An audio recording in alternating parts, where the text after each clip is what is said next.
Okay, so as folks are maybe doing that or getting ready to do that, we'll go ahead and get started because I don't think we want to delay. We're all hungry and excited to get started with this recipe. So welcome everyone. Thank you so much for being here. And good evening. And this is Taste of Cultures, our Mexican edition. This is a joint partnership between the Hart House at UT and the International Education Center at the University of Toronto Mississauga. My name is Rebecca Mahadio, and I work at the IEC at UTM. I'm the Student Development Coordinator for Intercultural Programs on campus, and my colleague Nadia Thompson from Hart House and we want to welcome you all. It's truly a pleasure to be here this evening. And I do hope that you're all keeping well, safe, you're healthy, and of course that you're ready to make tonight's exciting dish. Just a quick note, just know that this session is being recorded, and we will send it out to participants afterwards for viewing. So before we really jump into the heart of the session, I do want to take a moment to recognize this land that we're situated on today. My parents immigrated to Canada from Guyana in South America, and they came to Treaty 19. And it is here that, I was born, I was raised, and I live here, I study here, I work here, I thrive here, and I recognize that there's a lot of privilege that comes with being here on this land. This land has been home to Indigenous peoples for centuries. They are the original caretakers and stewards of this land, and for that, I'm grateful. And I'd like to give thanks to the Indigenous peoples who've come before me and present day, who've taught me about the responsibility that we have to this land that we occupy. I know that the violence and the oppression that they endure on this land, it's ongoing. It's not just something that happened in the past, it's present day. And one of the commitments that I've made is to prioritize my own learning in relation to the Truth and Reconciliation Commission calls to action. I support all of the 94 calls to action as they're all crucial, but in particular, the calls to action 62, 63, 64, and 65, which call upon the government to build student capacity for intercultural understanding, mutual empathy, and respect for Indigenous peoples in the education sector from kindergarten all the way through to post-secondary.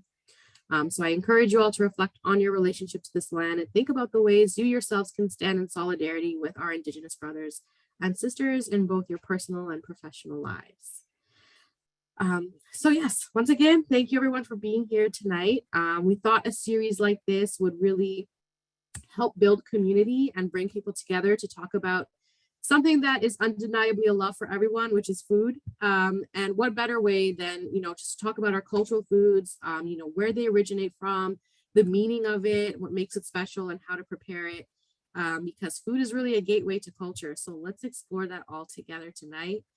And before though we hand it over to the special guest of the hour, Chef Paula, we want to do a quick poll and see what brought folks here today. So if you all don't mind, we're going to launch a poll. There's just 2 questions. It shouldn't take you too long. We're curious to know, one, what brought you out to the session today? Was it you were interested in learning new techniques from, Chef Paula's cooking style? Did you want to learn how to make this special dish tonight? In particular, did you want to learn about Mexican culture, or was it all of that?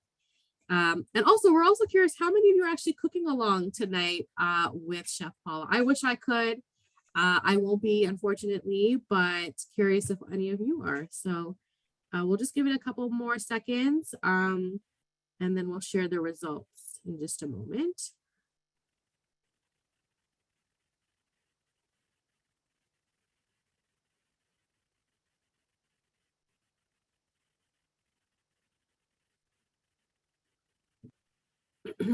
Okay, I'm just gonna end the poll there and share the results. Hopefully you can all see the results. I'm not sure if you can, but from my end, I'll just kind of verbally go through it. So it looks like for the most part, it was all of the above is why folks are here tonight, which I assumed would be the case. And then in terms of how many folks are cooking along, it looks like 4 are cooking along tonight, which is good. That's great. I think the rest of us are going to take notes and then perfect the recipe after this session tonight. So that's awesome. Thanks everyone for indulging us in that poll. So Without further ado, I'd like to introduce Chef Paula. Paula is a proud Mexican-born Canadian chef who's lived in Toronto for almost 20 years. She has an impressive career which started in Mexico City and has brought her to many places around the world. And lucky for us here in Canada tonight, where she's been kind of melting pre-Hispanic traditions with contemporary flavors. Paula has many accomplishments, has won, lots of awards, has partnered with a lot of known companies and agencies, and has really been making her mark. We're so honored to have this opportunity with Chef Paula tonight. And without further ado, I'm just going to hand the Zoom spotlight over to Chef Paula to do her thing. So welcome, Chef. Thank you so much, Rebecca. Thank you, everybody. Hola, hola, ¿cómo están? Did you guys got the note that this time is going to be in Spanish? I hope you all did. Just kidding.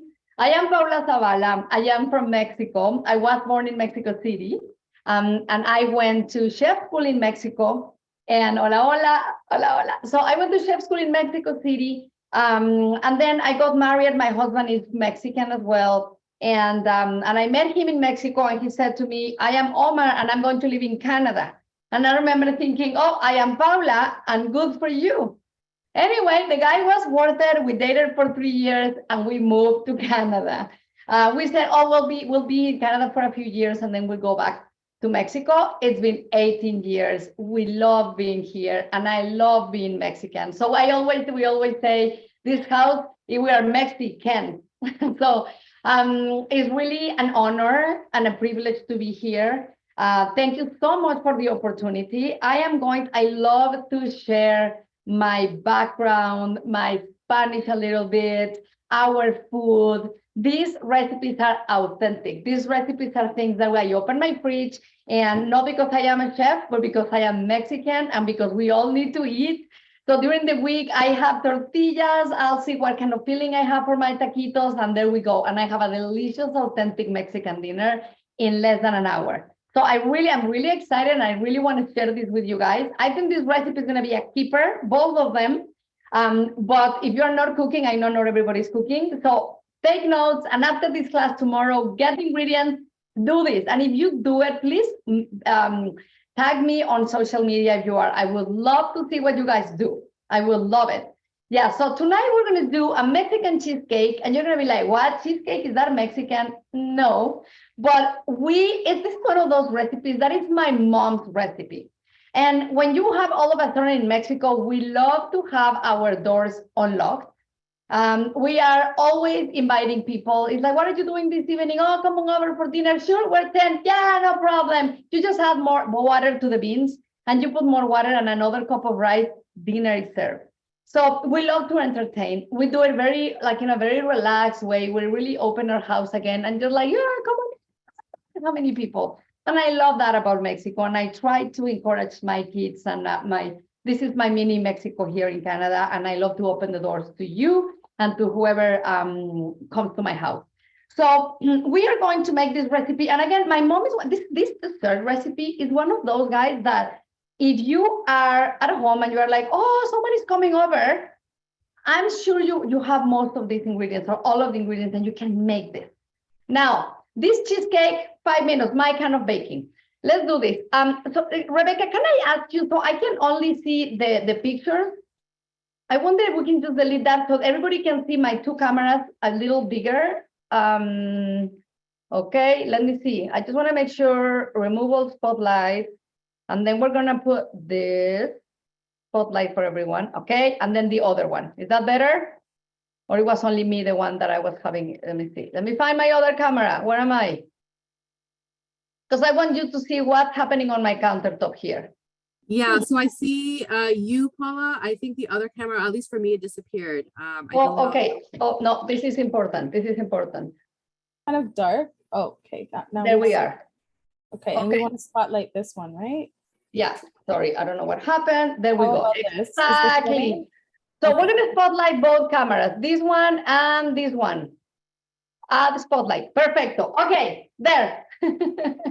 Okay, perfect. Thank you so much. And yeah, and for those who were here last year, I did this class last year with different menus. So this is session 2, and we're gonna have a lot of fun. These recipes, I am telling you, they are keepers. Okay, now for those who are cooking with me, before we start with desserts, let me quickly make sure that you guys have the filling for the taquitos ready, which is option one, a couple, 2 or 3 cooked potatoes. These have been cooked and boiled and they are soft. So potatoes cooked, or a little bit of chicken. This is just rotisserie chicken. You can use hard-boiled chicken. You can use, you can also use, honestly, like I said, any leftovers, like any meat, any taco meat leftover, please do it. Any mushrooms, anything that you have cooked, and 100% you can use it. So we're gonna go back to this. I just want to make sure that you guys have the filling for the taquitos ready. If you don't have the potatoes cooked, put them in a pot, water, cover, turn on, and by the time we finish dessert, potatoes are cooked.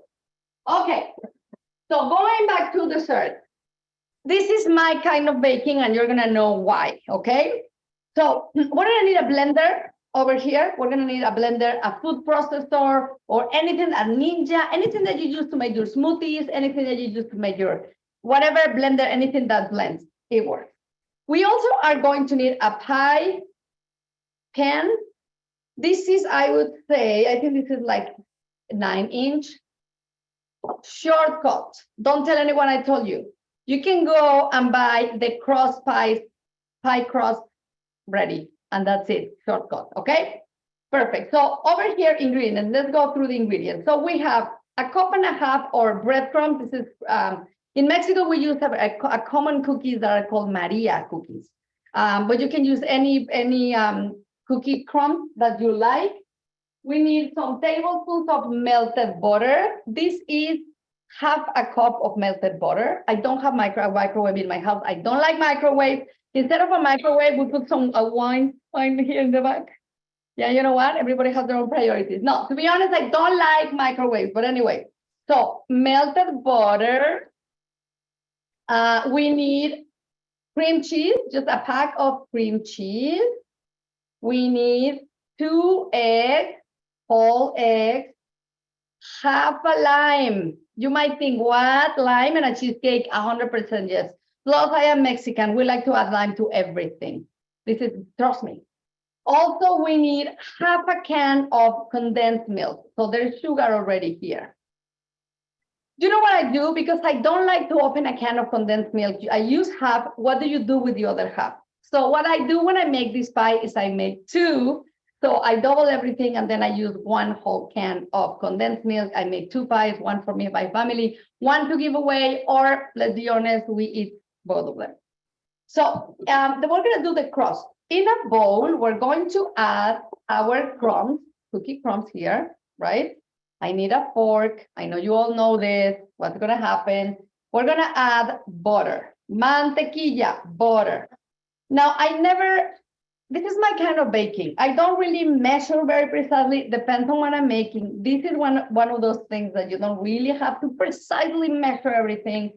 I do, yes, baking is science. Cooking is art. So when you do science, you need to measure. But these in particular, when you add butter to your the cookie crumbs, you don't have to measure. As long as the cookie crumbs look like wet sand, that's it. Don't stress. So this is, I like it, camera 1, close up. Yeah, this is like wet sand. Beautiful. This is perfect. So the extra butter, I'm going to put it on the side. And now we're going to add our crumbs on our pie can over here. So you might think, I don't know, some people, how do you make this crust look even and pretty? Let me give you a little tip that you learn this at chef school, and it's very basic. A ramekin or the back of a measuring cup, you can, like this one, right? Something that is flat, and you can use this to make the crust, and this is gonna help you get a really even, pretty shape. You can use your fingers and your hands, it works, but it's just not gonna look as perfect or as evenly distributed, but it doesn't matter. See, this looks like that's it, like we just bought it. Beautiful. See how flat this looks? Very cute. Paula, Done. I have a question for you. Yes. Can I ask who taught you this technique, or how did you learn this? Was this just a tradition in your family? You know what? No, I think we learned this at school. When I went to chef school in Mexico, we had a lot of baking classes, and it's not that someone taught me this, but you see people doing this. And I remember there was this French chef that I will never forget him, and just he was like using a ramekin for pie crust, and I just love that. And since then, I've been using it and this technique, and a lot of people I think now know this. But this is always much better and it looks really nice. And more evenly than if you would use your hands, right? And so Okay. easy. Yeah. Done. We're gonna put this on the side and then you're gonna see how difficult my baking is, okay? Don't tell anyone. So when you bake this for your loved ones, you just say to or your friends, you say, I was baking all morning for you, okay? All right, in the blender, all the ingredients. 2 eggs, 2 whole eggs, half a can of condensed milk, half a can. And you're going to see the flavor of this. You will see. 1 block of cream cheese, half the juice of half a lime. Please turn your ovens at 350 degrees. So fresh lime.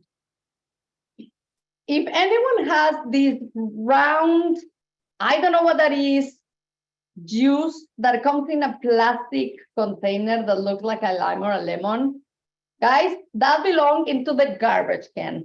Please don't. I think Mother Nature gives us beautiful packaging. There is nothing like a fresh lime or like a lemon. It lasts a long time, perfect packaging, so ideal.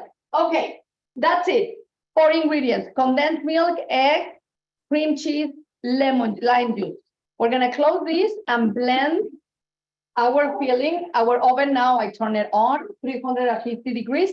We're gonna blend this and we'll come back. Let's do it.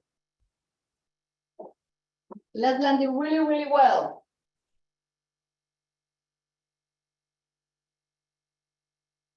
All right.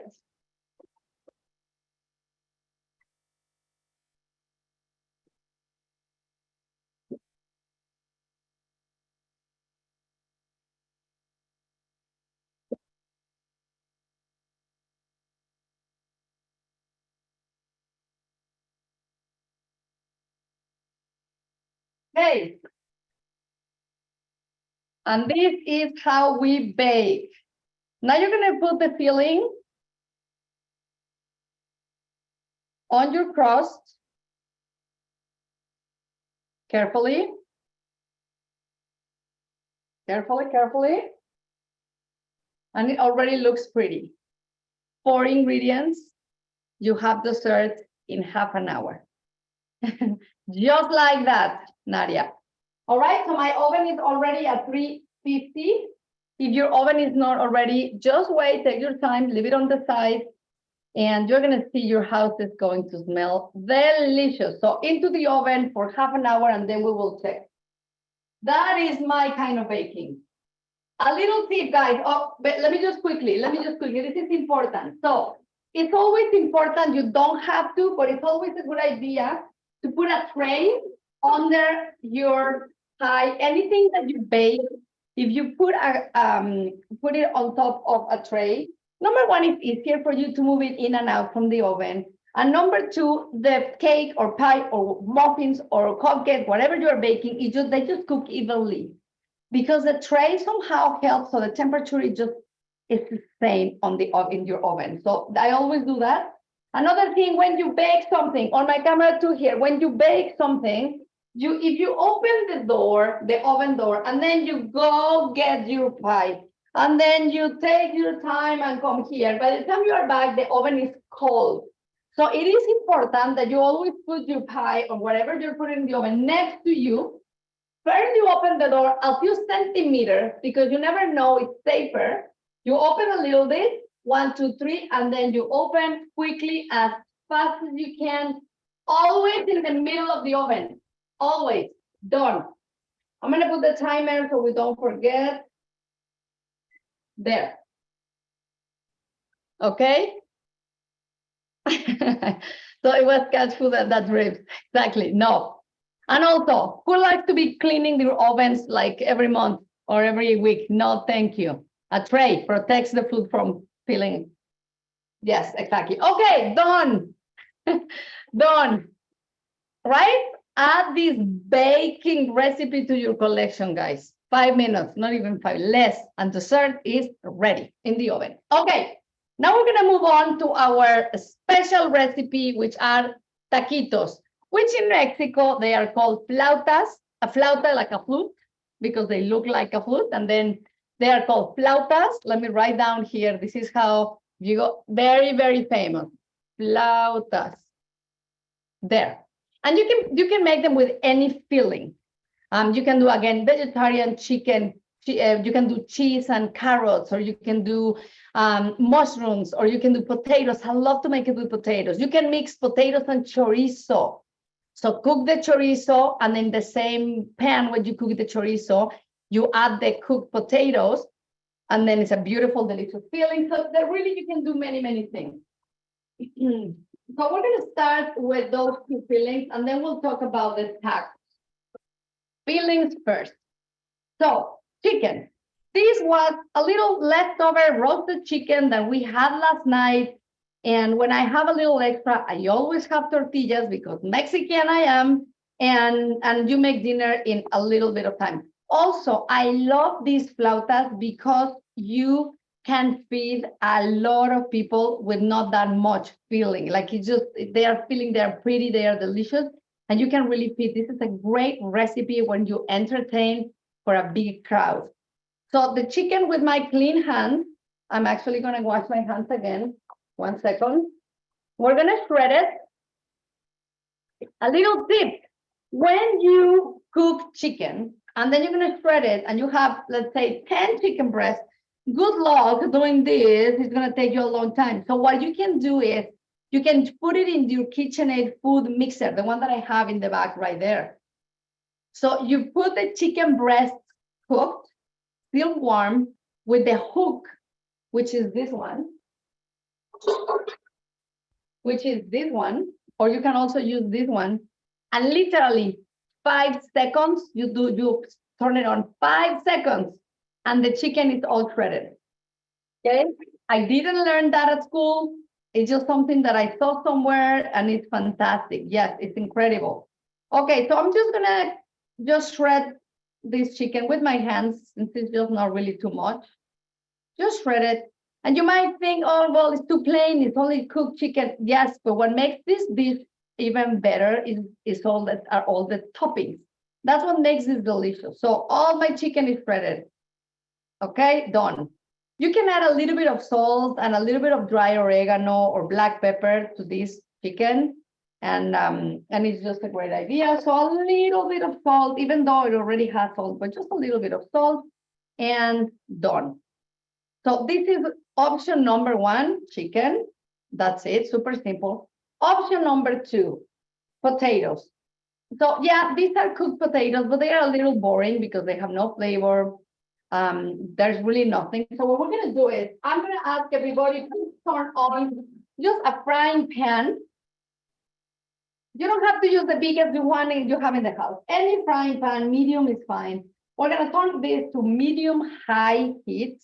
And I just wanna give the potatoes a little, kind of like a little fry, a little extra flavor.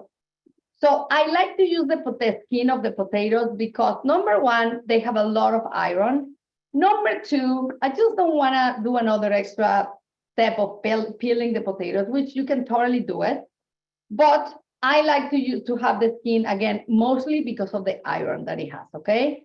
So my cooked potato, I'm just going to roughly kind of like chop the potato. See, I'm not having any, like I'm just kind of like slicing it, but into chunks, into slices, nothing crazy there. You see? Chef Paula, I have another question for you. Yes. Did you have a favorite dish growing up? And was there ever a time when you started feeling like you didn't want to cook Latin food all the time? And do you have like Oh, a second favorite cuisine that you usually go to? yes. Yeah. I always say that if I was not Mexican, I would have been Japanese.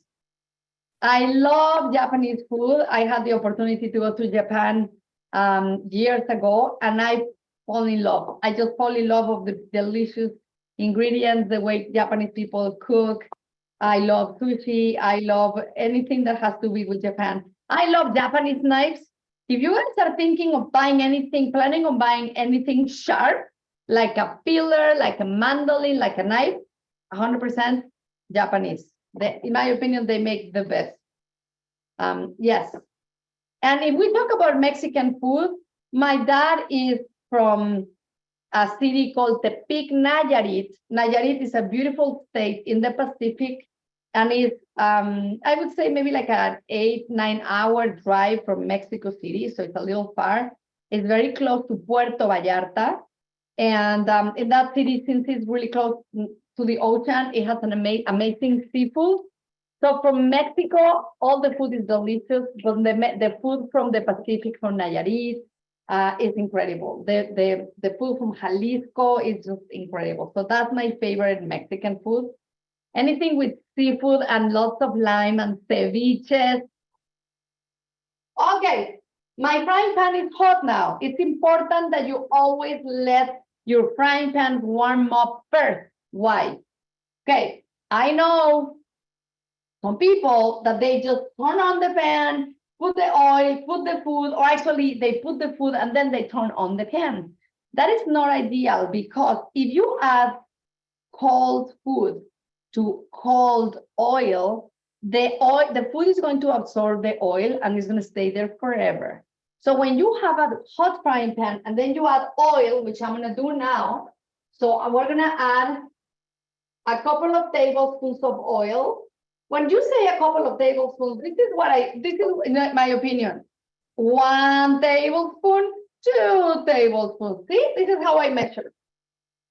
So you add a couple of tablespoons of oil. The potatoes have nothing, okay? They're just cooked potatoes, nothing else. And now I've got a spatula here, and this is already hot. Like I said, the oil needs to be hot. You add a piece and see, that's the sound I'm looking for. Then I'm gonna add my potatoes in there.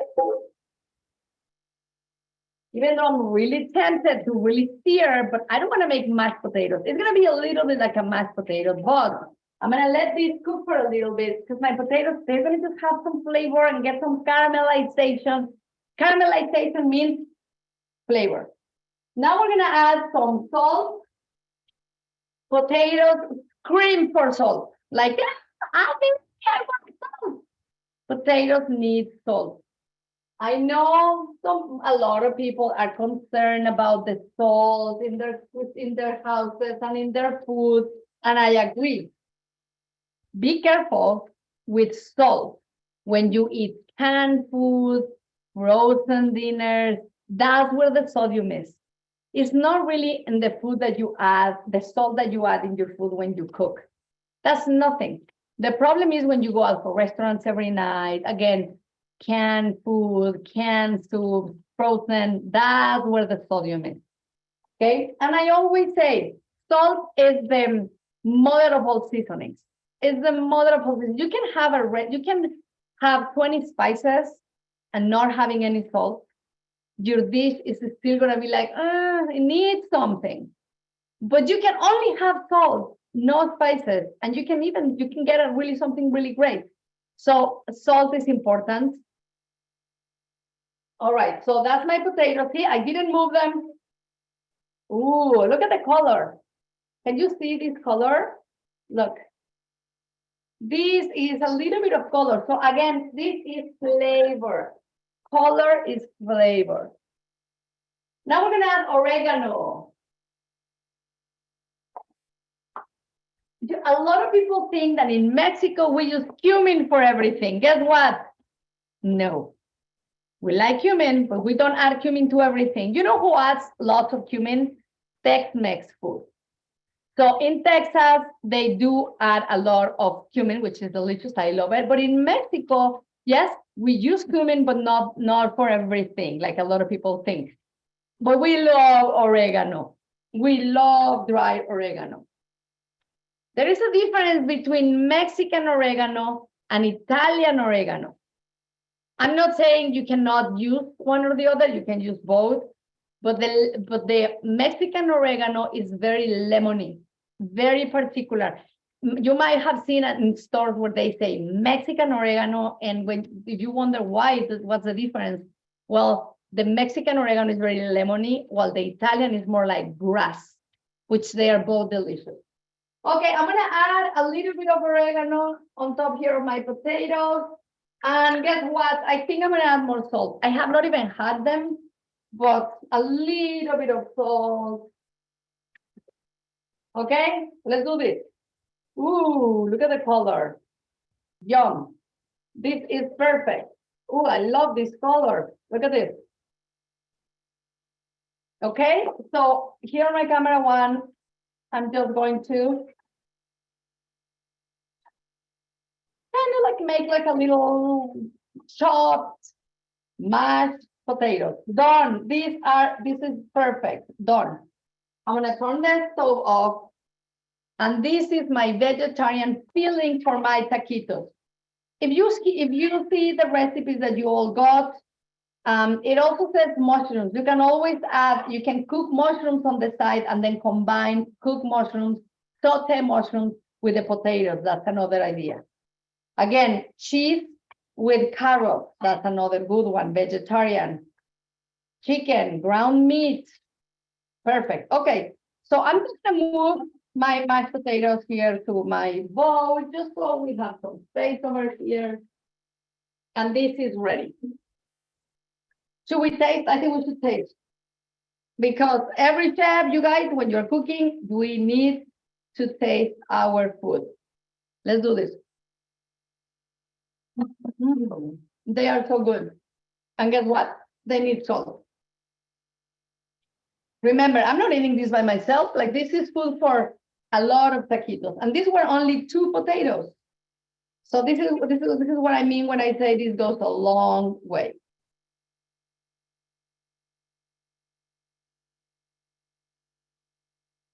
All right, so for those who are not cooking and for those who are cooking, everybody please, you all need to have a margarita, a glass of water, a tea, a coffee, something to drink. Cheers, everybody, salud. Because we need to stay hydrated when we cook. So margarita, beer, anything, right? It's almost Friday. Cheers. Okay. Perfect. So now we're going to move on and make the taquito. Super important.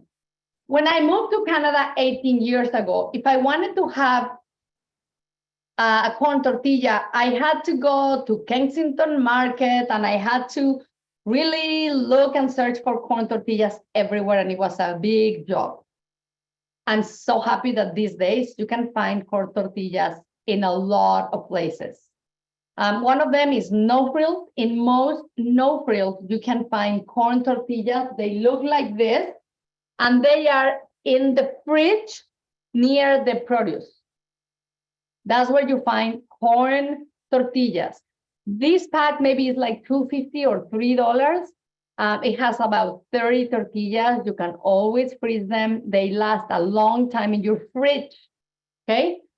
So when you make a taco, this is the secret for a really crispy taquito. If you use the flour, the regular wraps that we all know, they are not going to be the same because that kind of tortilla gets burned really fast, while the corn tortilla is gluten-free. It's delicious when you fry it. It gets really crispy and then has the corn flavor. And so these are healthier than the regular tortilla wraps because they don't have white flour, they have corn flour. Okay, so I'm gonna get a few tortillas, and this is the secret. If you try to make a taco or a roll taquito with these corn tortillas from the fridge, let's say I'm gonna make a taco, I put my filling and I fold it in half, and look, it just they just break. They are hard, they are not tasty, like they are not good. You must warm up the tortillas. That is the secret with a corn tortilla. There is nothing else. You have to warm up the tortillas before you make the taquitos, before you make a regular taco, before you make a quesadilla. Corn tortillas, you warm them up always. How do you warm them up? There's two techniques. Number one, in the stove, on a clean, dry frying pan. You don't need oil, no butter, no oil, nothing. Dry frying pan, okay? Option one. And after this, you don't even have to wash it. It's gonna be clean. You're gonna warm up the tortillas, let it cool down, and store. That's it. Option number two, because here, a Mexican house over here, this is something called a comal, C-O-M-A-L, comal. In every Mexican house, there is one comal. Exactly, Nadia. So we use this comal to warm up tortillas, to make quesadillas, and this is nothing fancy. I have had this for the 18 years that I have been in Canada. There's really nothing fancy about this. It's just a comal, but you don't have to have one of these. You can always use a frying pan. All right, option three. Don't tell anyone I told you. This is a secret. Don't tell anyone because I'm Mexican. I shouldn't say this. Microwave. So you put a clean towel. So you get a clean towel, kitchen towel. You put like 10 tortillas, wrap it, put it in the microwave for like a minute, 1 minute. Okay? But again, we don't do that in Mexico. It's just like a shortcut, but we don't really do that. My comal or my frying pan is really warm. So what I'm gonna do is I'm gonna add a couple tortillas, two or three tortillas, because we have to warm them up first. Look, they don't fit all together. It doesn't matter. All right. And they say a Mexican person, you never use tongs. You use your hands to flip the tortillas. That's what they say. All right, so I'm warming all my tortillas so they get a little bit soft. And so in November 1st, in Mexico, we celebrate the Day of the Dead, the Dia de los Muertos. And the difference is it's a very different festivity or holiday than Halloween. We do celebrate Halloween because we love these North American celebrations, but it has nothing to do with the Day of the Dead, Dia de los Muertos. So what happens in Mexico is that day is a beautiful, very emotional, but it's not a sad day. It's a pretty celebration day where you remember the people that has passed before. So what people do in their houses, they put something that is called un altar, which is altar. And what it is, you put a table on your house, you put a pretty tablecloth, you decorate it with lots of colors, you put the frame of the picture of the people or all the people in the family that has passed, and you put their favorite food. You put some candles and some things that person liked. Like maybe there's some people like beer or cerveza, like or tequila, or they like a kind of different, whatever kind of bread. So you just put that on the table that night, and just kind of like just to remember that person, and they say just to bring him or her back to your memories, to your heart. So it's a beautiful celebration. It's not a sad one. And if you go to the cemeteries, especially in the little towns, not in the big cities, but in the little towns, people go and spend all night in the cemetery around the person that has passed, and they put flowers, they put incense, they put music, and it's something pretty, and they spend all night. So the whole cemetery is full of candles and pretty music, and it's kind of like a quiet, beautiful celebration. So if you get the opportunity to go to Mexico and see this experience, please do. It's so beautiful. Check it on YouTube. In Spanish, it's called Dia de los Muertos. Please check it out. So I want you to please see how beautiful the cemeteries look like. They put these yellow flowers called cempasúchil, and it's just beautiful. Okay, so now these tortillas are warm, but they are still soft. If you leave them a long time in the pan, they're gonna get crispy. You don't want that. So the tortilla is ready. With my spoon, I'm gonna get a little bit of the potatoes. You don't have to put a lot. And you see, camera one. I put it on one side. If you see these dark pieces in the potato, this is the skin, all right? So now I'm going to start rolling like a sushi. I roll and I tight, very tight, and I roll the taquito like this. When I make this, I make 25, 30, all these open. So I make, or more, 100, I cater, so I do a lot. So what I do, is I get a Pyrex or a container, Tupperware, anything, and I make it really tight. Some people put a toothpick, I really don't. And then I just put it on my Pyrex, just like this. Now I do another one. Don't put too much filling. You don't want to have a really, really thick taco. You want, it's better to have more taquitos, but thinner. You see? Chef And Paula, now I have another question for you. Yes, questions. I was just wondering, what made you decide to become a chef? And did you always want to do that, or was that sort of something you decided later in life? No, I have a really, I love this story. So I was studying communications in university in Mexico. I wanted to do something with TV, radio, photography. So I was in university on year one, and I wasn't really happy. And I just wanted to go home and cook. That was all I was thinking about. So I was in class and I was thinking, what am I going to make tonight? And I used to get home and make so many things because I always loved cooking. So then one day I said, oh, I was not happy in university. So I went to see this chef school. And I remember I parked the car and I went inside the school. And as I was walking, there was a big kitchen classroom with lots of windows. And I saw this French chef screaming and sweating with a long hat, and all the students with the frying pan and the stress. And he was screaming like, ah! And I remember I got goosebumps. I was like, I just could not wait to be there. So I went home and I said to my dad, Dad, please, you know what happened? This is what I went to see the school. Can I switch? And he said to me, oh, no. Finish university and take some cooking classes after or in the evening. And I said, well, I was quite sad, but I said, well, okay. So I continued university for another 6 months. And then I couldn't take it anymore. And one day I just went to that school. I did my exam. I passed. So I passed the exam to go to that chef school. And then I went back to my dad and I said, here as I passed, please let me do this. And then that's when he said, okay, if that's what you want, just do it. And it has been the best decision I've ever done in my life. I love it. I love to share. I find that cooking, like you can tell people I love you. You can tell people I care through food. It's something that we enjoy. Is when we spend a lot of time, is when we talk to our family members on the table. So I absolutely love that I was able to combine the love that I have and the passion for food, my job, with my family.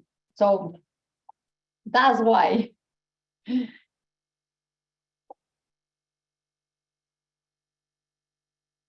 Okay, so I'm doing more until you finish all the potatoes. And now what do you do with the chicken? The same. You put some chicken. Let me do a close-up. 1 second, I'll show you close-up. Some chicken. And again, you might think, oh, this is kind of like very simple. Yeah, but wait until we get all the toppings. All right. So I'm going to make a couple of chicken ones.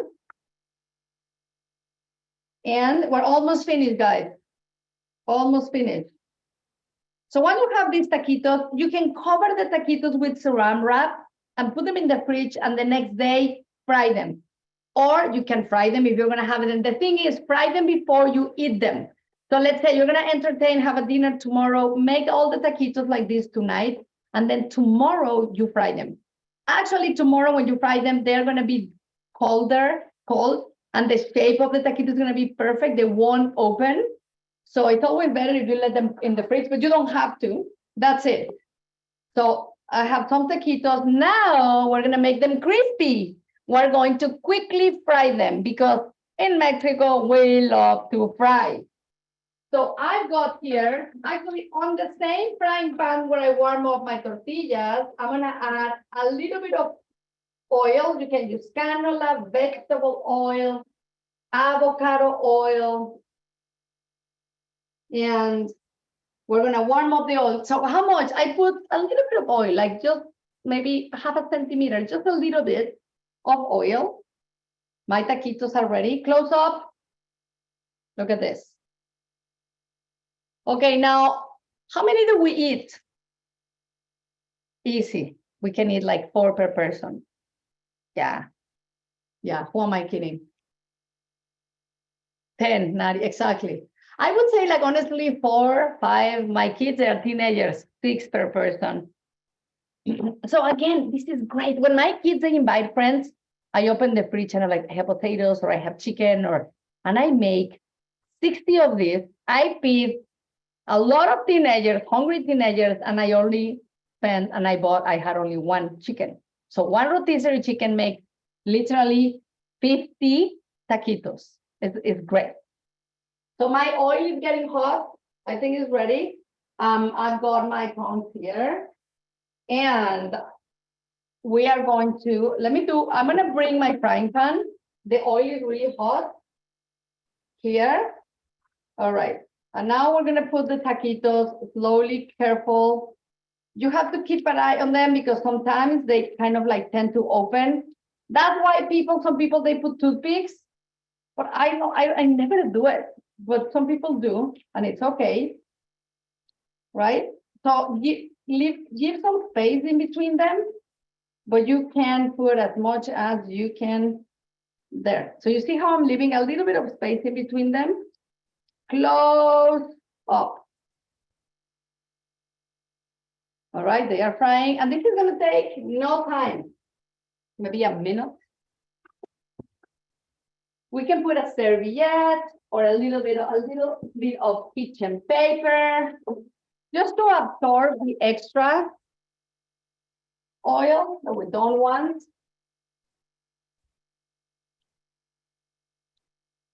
All right, so I'm gonna just turn them once in a while. I'm just gonna wait a couple more minutes and then I'll turn them over. And when we talk about toppings, all right, chopping board gone. Let's talk about our topping. Anything that you like. I have some salsa, sour cream, a little bit of cheese. Some people like Monterey cheese and cheddar cheese, that's fine, but again, that's not very authentic. In Mexico, we use a cheese called queso fresco, which is very similar to feta. It's salty and it's crumbly. So in Canada, I use queso feta, like feta cheese, some lettuce over here. Oh, sorry, I see a little piece of brown. I don't want to have that. So shredded lettuce, see how pretty this looks like.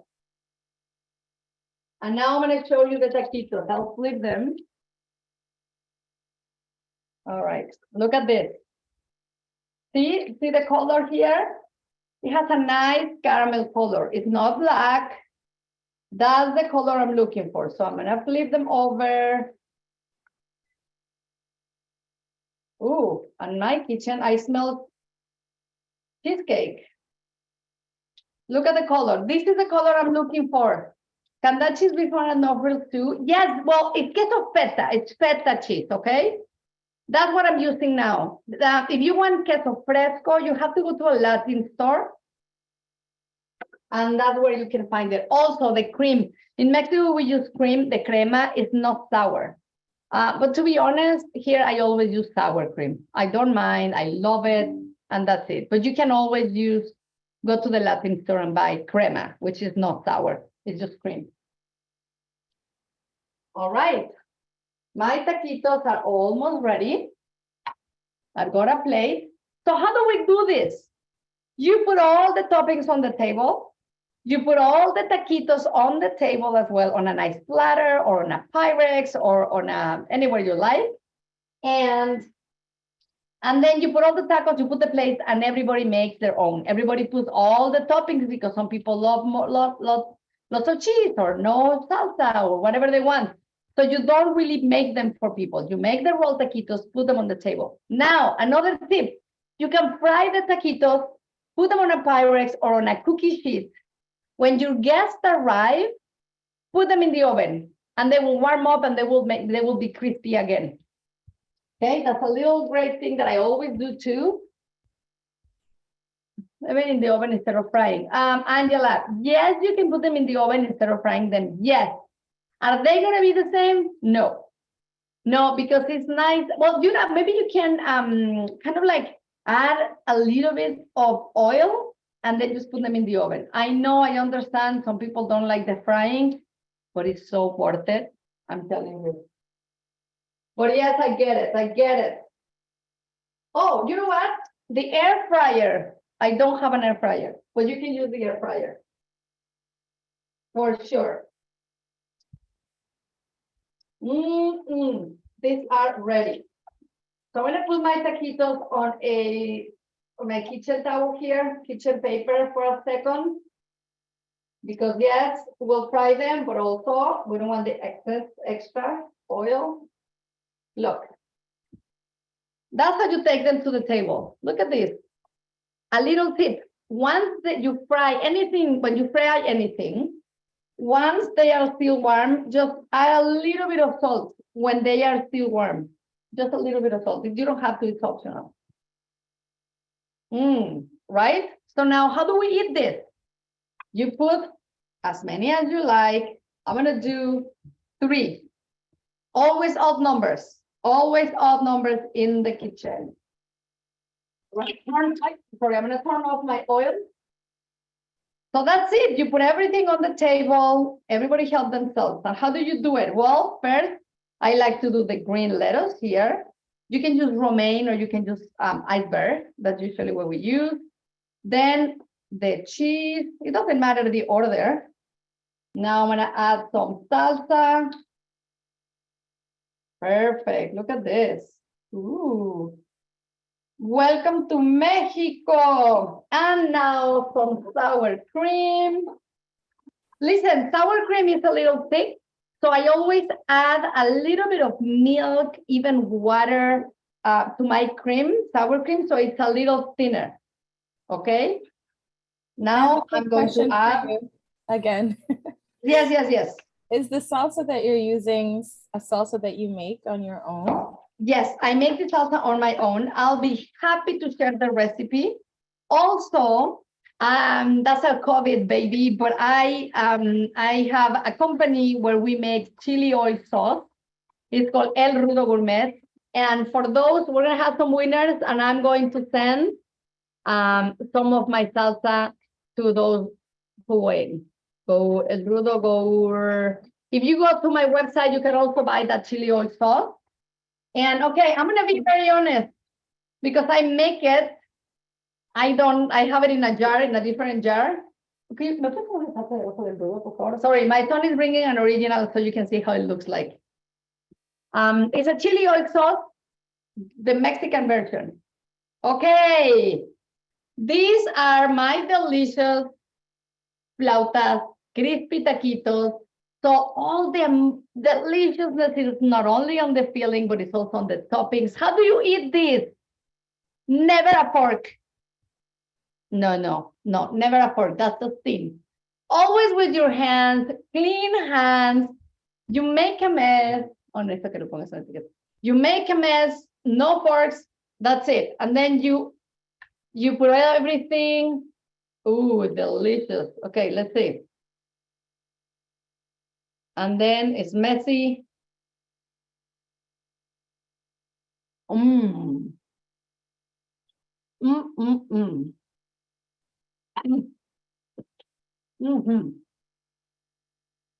The salsa and the cheese and the potatoes and the crispiness and the softness from the filling. It's just an explosion of flavors and texture. It's delicious. So guys, make them. But remember, you have to use corn tortillas, okay? I'm gonna open it. Okay, my cheesecake needs a little bit of color. It looks really great.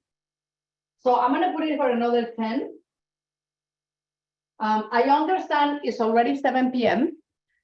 So if you want, so Nadia or Rebecca, if you wanna do the, thank you. This is the salsa, guys. El Rudo Gourmet, chili oil sauce. We have the original and the hot. And it's a chili oil. You don't have to put it in the fridge. And you put it on top of all your food. Pizza, noodles, pasta, Mexican taquitos, on all your food. El Rudo Gourmet. So for those who win, and we're gonna send a kit of our chili oil sauce and my tortilla chips as well. So I'm waiting for the cheesecake. I'm not sure, Rebecca, if you want to do the raffle now. Sure. So we actually, excuse me, pardon me, we have until 7:15, so we can, hopefully we'll see the final product with the cheesecake.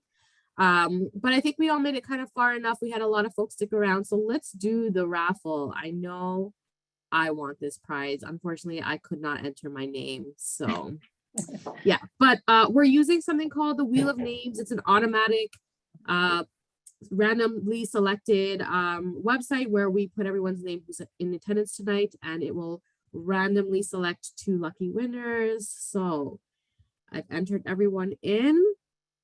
We got all the entries here, and I'm just gonna do a spin. Are you all ready? Okay, Ann Thomas, you are here still. Yes, you are, Ann Thomas. Congratulations, you won one of the special kits from Paula. So I will contact you, Ann, on the side, and we will set up how you will receive that. Congratulations to Ann. And the second person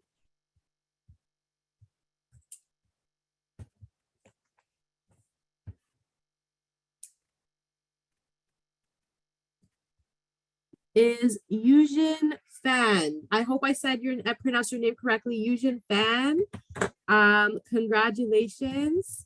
You are our second winner from the prize pack. So Paula, it's salsa, chips, and the chili oil. Yes, the chili oil sauce and the tortilla chips that we also make. Amazing. Yes. Okay.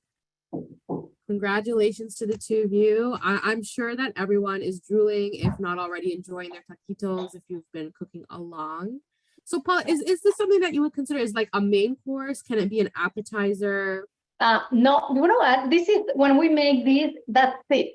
Because there's already a salad on top, so there's all the veggies, there's everything. This is it. We just put everything on the table and people eat 6, 7, 4, 5 of them.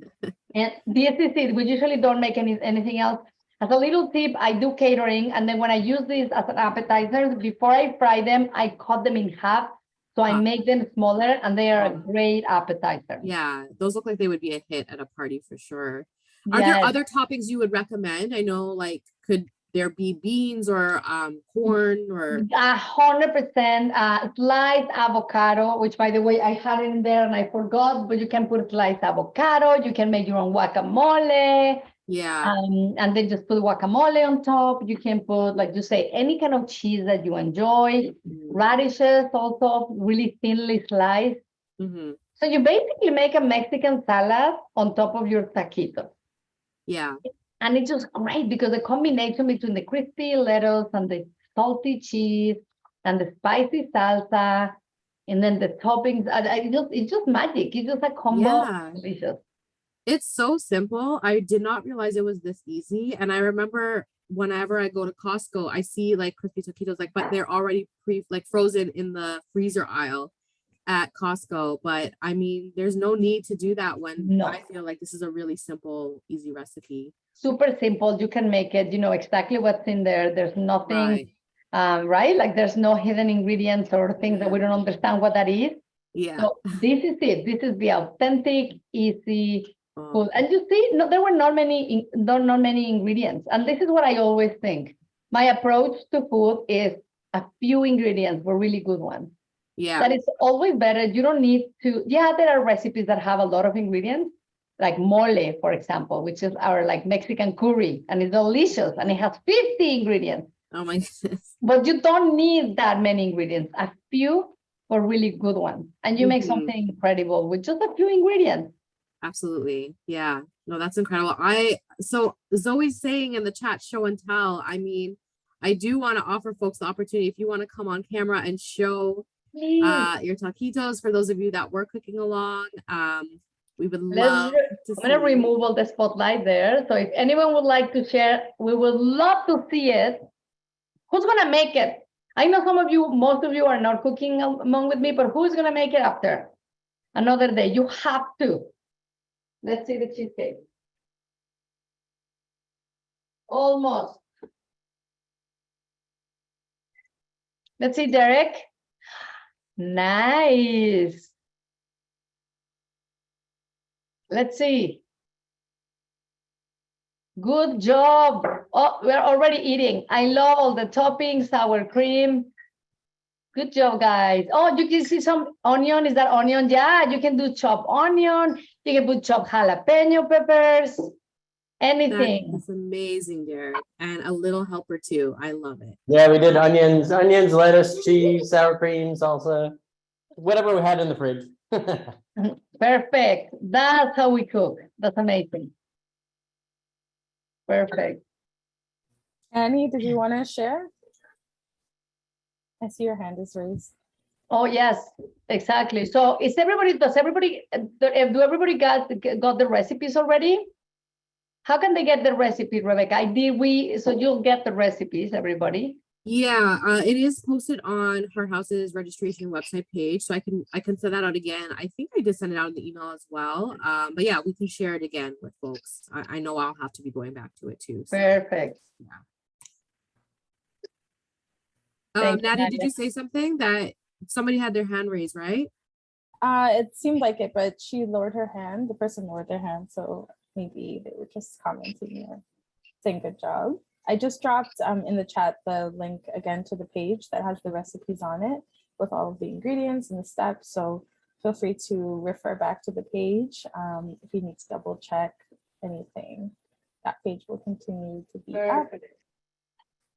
So here is the pie, the cheesecake. You can leave it a little bit longer for some color. So a little bit of color on top. But if you can see the edges play already, this is ready. And it's delicious. That looks so good. So this is ready. And actually, I'm going to maybe put it back because I like my cheesecake when it has a little bit more color, like a caramel color on top. So why not? I'm not in a rush. I'm just going to put it a little bit longer. Let's say another 5 minutes, but it's ready and it's delicious. Yeah, you can't go wrong with cheesecake. Cheesecake's my favorite dessert ever. So yeah. Me too.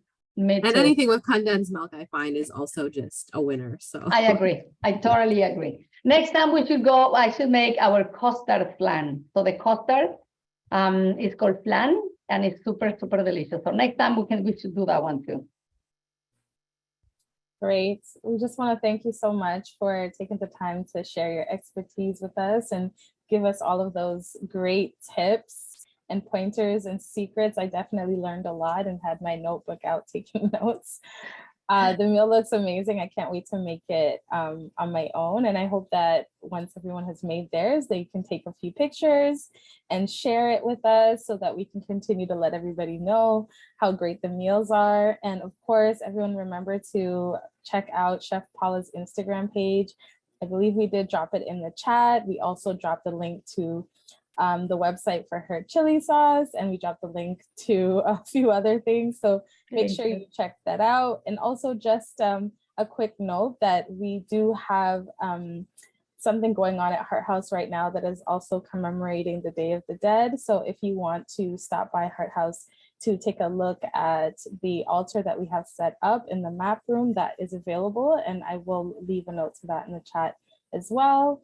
We're so grateful that you came out and spent this time with us this evening. We really hope that you enjoyed the event. Thanks so much, everyone. Thank you so much, Nadia. Thank you, everybody. Muchísimas gracias.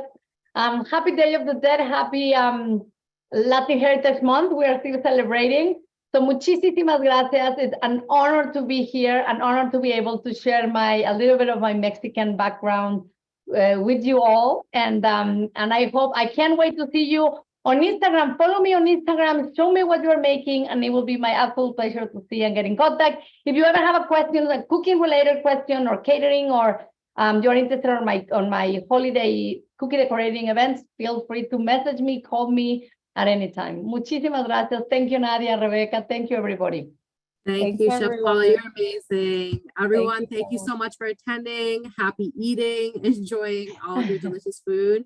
And we hope to see you at our next events or future events. Stay tuned. We will have more coming in the months to come.